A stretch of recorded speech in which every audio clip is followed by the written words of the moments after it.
एक बहुत ही सनसनीखेज और गंभीर मर्डर केस पे विषय में जो उड़ीसा में घटित हुआ है उसको लेकर ये प्रेस कॉन्फ्रेंस है।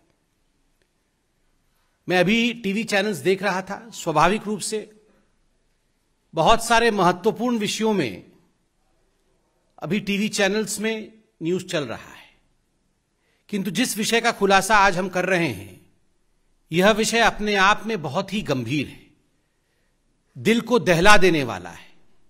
एक मासूम महिला के साथ, एक मासूम लड़की के साथ उड़ीसा के कलाहांडी जिले में जिस प्रकार का बर्ताव हुआ, जिस प्रकार से उसकी हत्या हुई, निर्ममता के साथ उसके शरीर को टुकड़ों में काट दिया गया, हमारा यह मानना है कि यह विषय नेशनल नरेटिव में आना चाहिए।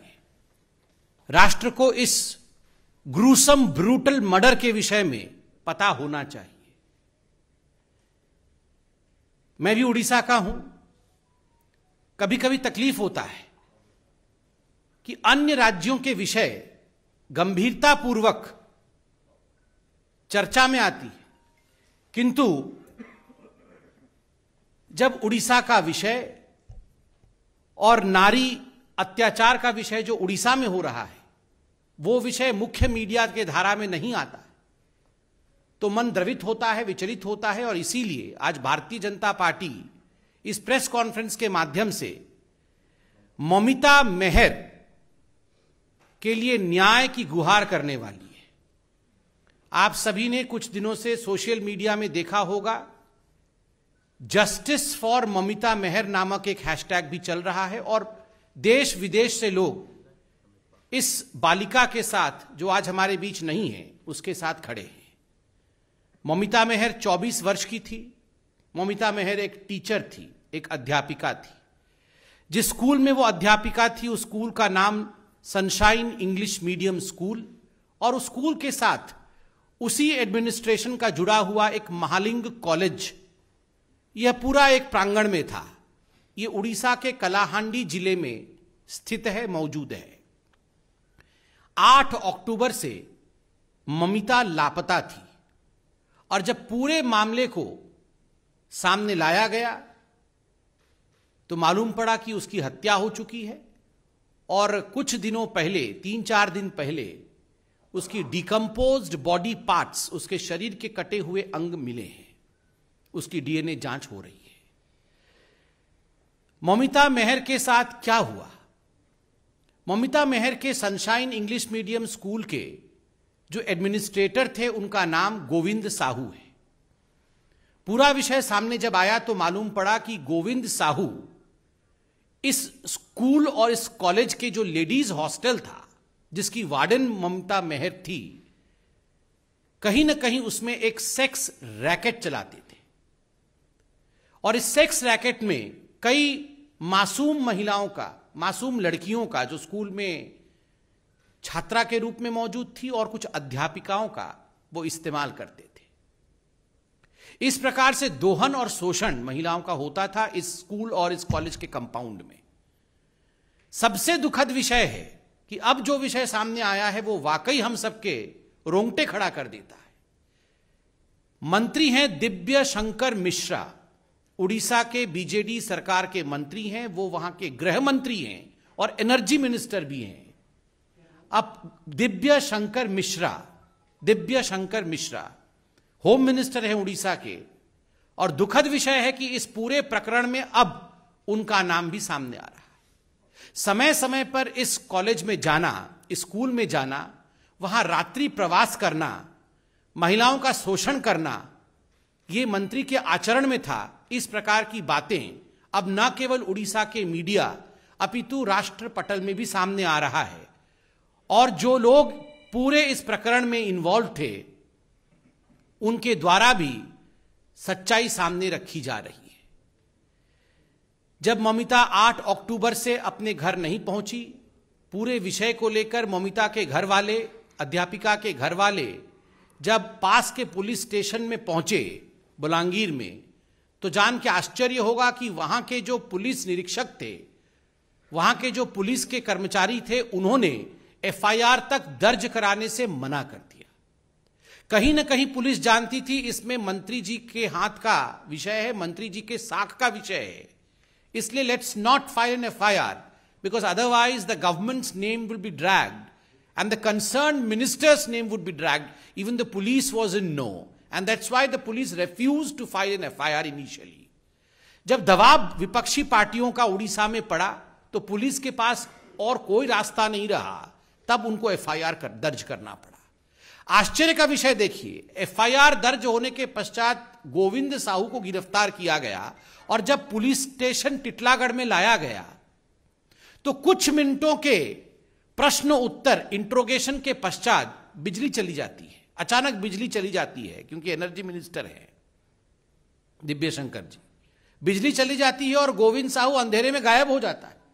पुलिस स्टेशन के अंदर से, जहां चारों तरफ पुलिस तैनात है और 6-7 फीट का बाउंड्री वॉल है, उसको कूद के जाना भी आसान नहीं है। बिजली आने तक गोविंद साहू फरार। This is not possible without the complicity of the BJD government. अगर बीजेडी की सरकार और दिव्य शंकर मिश्रा जो कि होम मिनिस्टर है, एनर्जी मिनिस्टर है, ये बिजली का जाना और कल्प्रिट का गायब हो जाना, ये सब संभव नहीं होता यदि मंत्री इसमें खुद जुड़े नहीं होते। बाद में जब पूरा विषय आगे बढ़ा तो गोविंद साहू ने सरेंडर किया है और उसने माना कि अपनी चलती हुई कार में उसने हत्या की थी ममिता मेहर की, और हत्या करने के पश्चात कई घंटों तक बॉडी गाड़ी में ही रही। बाद में बॉडी के टुकड़े टुकड़े करके उसे जला करके उसे कॉलेज के प्रमाइसेस में ही दफना दिया गया था। अब बॉडी मिल गई। बंधुगण, ये काम एक व्यक्ति का नहीं हो सकता है। बॉडी को काटना, बॉडी को डिस्पोज करना, फिर उसको जलाना, फिर उसके रिमेन्स को दफनाना, ये एक गिरोह का काम हो सकता है, कई लोगों का भी काम हो सकता है। अभी तक गिरफ्तारी नहीं होना, मंत्री को बचा के रखना। और दिव्य शंकर मिश्रा जो मंत्री हैं वो इसी कॉलेज में भाषण में कह रहे हैं कि कई रात मैं इस कॉलेज में गुजार चुका हूं और जब मैं रातों को यहां रहता हूं तो मैं जवान हो जाता हूं। ये सारी चीजें फोन में मौजूद हैं। दुखद है जब इस प्रकार की, मुझे शब्दों का प्रयोग करने में भी बहुत तकलीफ हो रही है, इस प्रकार की शेमलेस बातें, शर्मनाक बातें फोन में मौजूद हैं, टीवी पर दिखाया जा रहा है, उसके बावजूद ये मंत्री बने हुए हैं। अगर this is the condition of the home minister of Odisha, what would be the condition of Odisha's government? Orissa की सरकार की हालत क्या होगी? वहां महिलाओं के ऊपर जो अत्याचार हो रहे हैं वो बंद कैसे होंगे? मैं मीडिया से सिर्फ इतना ही दरख्वास्त करूंगा, ये बहुत गंभीर विषय है। आज उड़ीसा की महिलाएं राष्ट्रीय मीडिया की तरफ देख रही हैं। आपने हर राज्य में जहां भी अत्याचार अन्याय होता है, आप उन विषयों को उठाते हैं, प्रतिपादित करते हैं, राष्ट्र स्तर में उस पर विवेचना होती है, गवेषणा होती है।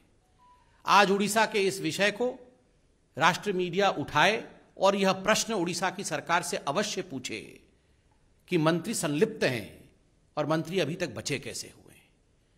माननीय राष्ट्रीय अध्यक्ष भारतीय जनता पार्टी के आदरणीय श्री जेपी नड्डा जी ने और भारतीय जनता पार्टी ने इस पूरे विषय का संज्ञान लिया है और एक 3 सदस्यीय टीम उड़ीसा भेज रही है। उस टीम के सदस्य हैं सांसद सुनीता दुग्गल जी, हमारी महिला मोर्चा की अध्यक्षा और विधायक आदरणीय वनिता जी और एमएलए रूपा मित्रा चौधरी जी। हमारी तीनों बहनें एक टीम के रूप में नड्डा जी के इस प्रस्ताव के पश्चात वो उड़ीसा जाएंगी और यथाशीघ्र इस पूरे विषय का संज्ञान लेके रिपोर्ट भी सबमिट करेंगी। आप इस विषय को गंभीरता से राष्ट्र पटल पर रखेंगे, यह आशा भारतीय जनता पार्टी करती है। बहुत बहुत धन्यवाद। कोई प्रश्न हो तो अवश्य पूछे।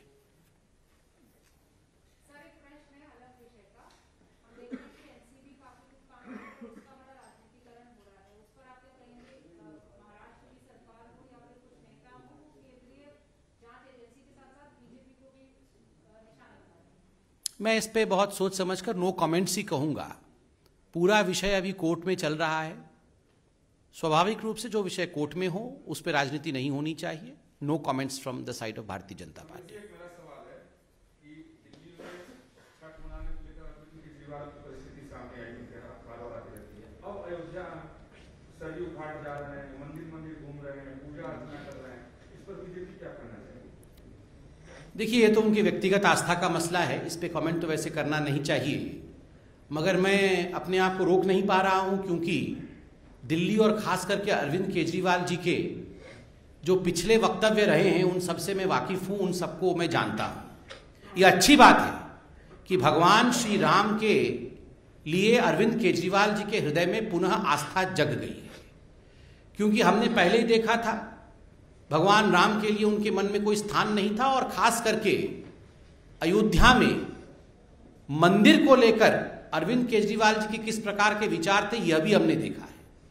आज एक पुराना वीडियो भी सामने आया है, बल्कि एक नहीं कई वीडियो सामने आए हैं।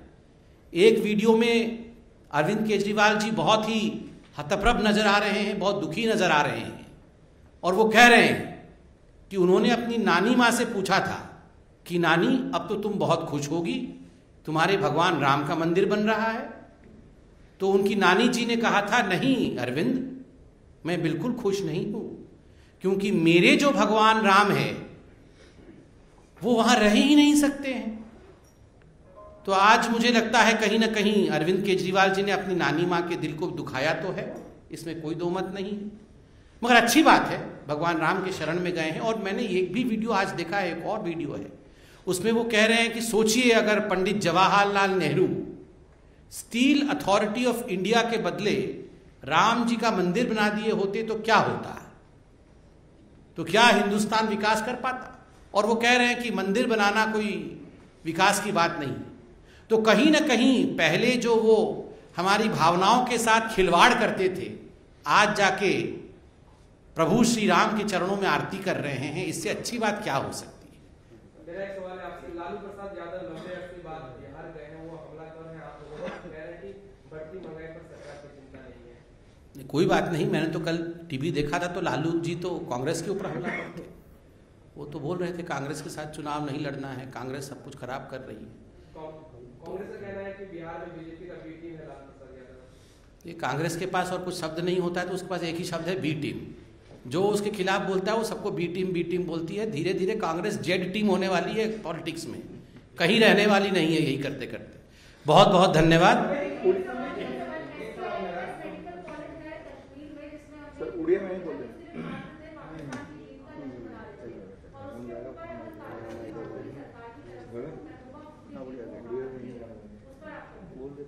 आप भी पूछ लीजिए एक साथ। एक सवाल है, सोनिया गांधी ने कहा कि हमें आरएसएस बीजेपी के